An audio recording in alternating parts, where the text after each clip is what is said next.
Left hand down, mate. Right hand down, left hand down. Push it that way. Whoop. This is gonna be good.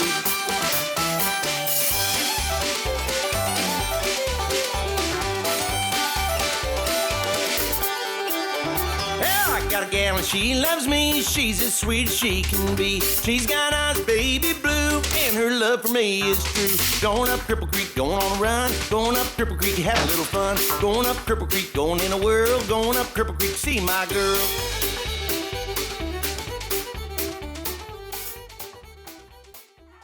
Hi everyone, my name is Martin and I own a 1981 Catalina 25 that we now call Felicity. While she didn't have a name when she arrived at our back door, she certainly had an awful lot of issues. But when it comes to having issues, I guess we all have one or two. Now, as many of you know, repairing a sailboat, although challenging, is also quite a lot of fun.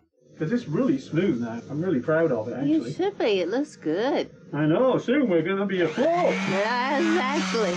Despite all of our plans and best intentions, something else always comes up and fixing Felicity gets pushed to one side. Amen. Of course, we'd all much rather be sailing. Yeah, we would. You'd like to go sailing? Would you? Yes, I would like to go sailing. Anyway, no, I just can't get to it.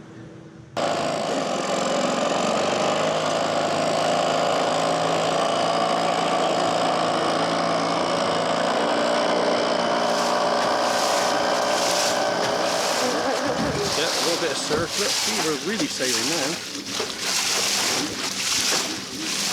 We saw a dead fish earlier. It was big, but it didn't look very appetizing. And aren't any pot noodles left. Now, while most of Felicity's issues are minor, a few are significantly important. And without the internet sailing community, to be honest, we wouldn't have known where to start. So a massive great thank you to all of you for sharing your experiences, and I hope you enjoy my second boat video. In episode 1, I showed you how I went about fixing Felicity's Catalina Smile. Now, with the keel joint sealed and the surface faired out, she looks and feels great. But all of that work would have been quite pointless without addressing her corroded keel bolts. Now, every situation is different, so this is not meant to be a recommendation. I base my work on the research that I did and my personal assessment of the keel bolt's condition. With that said, I approached this project in 3 stages. First, I wanted to preserve the existing keel bolts. Second, reinforce the wooden core of the keel stub. And finally, sister new stainless steel bolts into the cast iron keel. So in this video, I'll share my thought processes and cover step 1, the work that I did to prevent the bolts from getting any worse. From the outside, the keel joint was mostly intact. It's hard going, and I'm wondering if I'm actually making things worse by compromising this. And when I ground back the damaged gel coat, I only found tiny little holes in the seal. And from all that I had read, there was a good chance the bond between the keel joint and the hull was still quite sound. On the inside, the threads had corroded and the nuts appeared to be fused to the bolts, so removing them was not going to be easy. And with all the activity in our backyard, I couldn't imagine lifting Felicity up for a better look at her keel.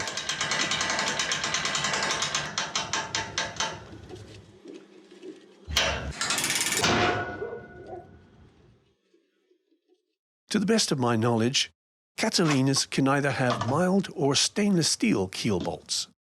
It's easy to find out since mild steel is magnetic. Naturally, I considered the keel bolt's integrity. My wandering mind often kept me awake at night, as my thoughts drifted from sensible to ridiculous and back again.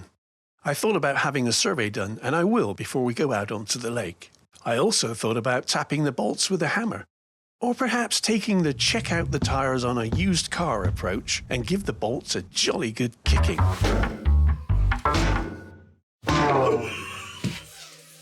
Like I said, the mind tends to wander in the middle of the night. Eventually, I ground off the end of a bolt to see what lay under the rust. Look at that bright, shiny, solid steel. To prevent the bolts getting any worse, I had to keep out the rain. Leaky deck fittings and port lights allowed water to seep into the bilge. I still needed access to Felicity's deck. See, easy. I made this out of scrap wood. So I put up a makeshift mast, ran a couple of lines fore and aft, and covered her up with a tarp.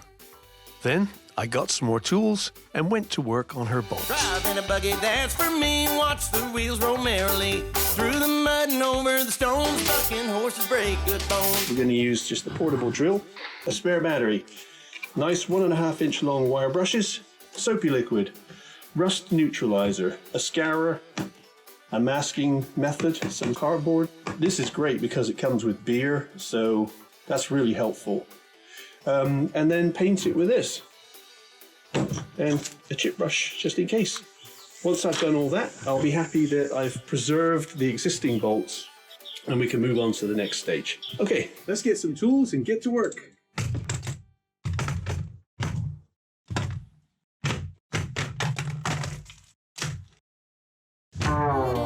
When I went down to Cripple Creek, see what them gals had to eat. Got so drunk, fell against the wall. Oh, corn liquor was the cause of it all. Going up Cripple Creek, going on a run. Going up Cripple Creek, have a little fun. Going up Cripple Creek, going in a whirl. Going up Cripple Creek, see my girl. So yeah, you get this, you get this, and put that in there like that. And then you get, I have to do it again with the fucking battery. And suddenly... Right, cut. Oh, well, there you go. I cleaned up the bolts with soapy water and applied 3 coats of inhibitor. And according to the manufacturer's instructions, the surface does not have to be completely rust-free. So the point there is don't try and get the bolt shiny. It needs the rust to actually have this work, so... Well, there it is, and it looks like that stuff you drink when your stomach's upset. Look at magnesia. You can't get a chip brush in the bottle, so you're going to need some sort of container to put it in. And the idea is to apply thin coats and allow 20 minutes between each coat for it to dry. So let's go ahead and put this in here. Dab, dab, dab, dab, dab, dab. And this apparently it turns black when it's dry. Once the inhibitor had dried, I painted the bolts with some galvanizing paint. I bought this lovely tin here. I decided I didn't want to spray the inside of the bilge, so I decided to revert to using the trusty old chip brush. So I ended up spraying paint into this cup here. Should have thought about that. Anyway.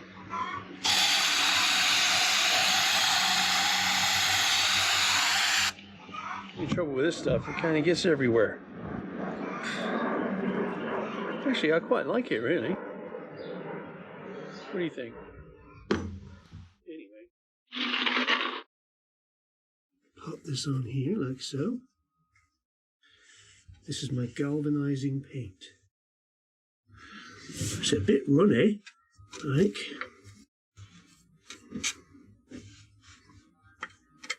Yeah, so it kind of looks like that. All right. Now, a bilge full of water, salt, fresh or otherwise, will not only corrode the mild steel keel bolts, but over time may saturate the wooden core of the keel stub. So in the next video, I'll show you how I went about reinforcing the core before I installed the new bolts. When it comes to fixing Felicity, I've probably wasted several opportunities to get some more work done. Other priorities chipped away at my enthusiasm, and sometimes I just wanted to give up. But when I think about sailing her, my excitement returns along with my determination. So if you're working on a boat and this happens to you, don't give up on your dream. Keep going. You can take it from me. Life is too short, and adventures are too few in number. Hello? It's me. What do you want? I want to come in and tighten the fuel bolts. Well, bugger off. I'm living here now. Oh, gosh. There's always something.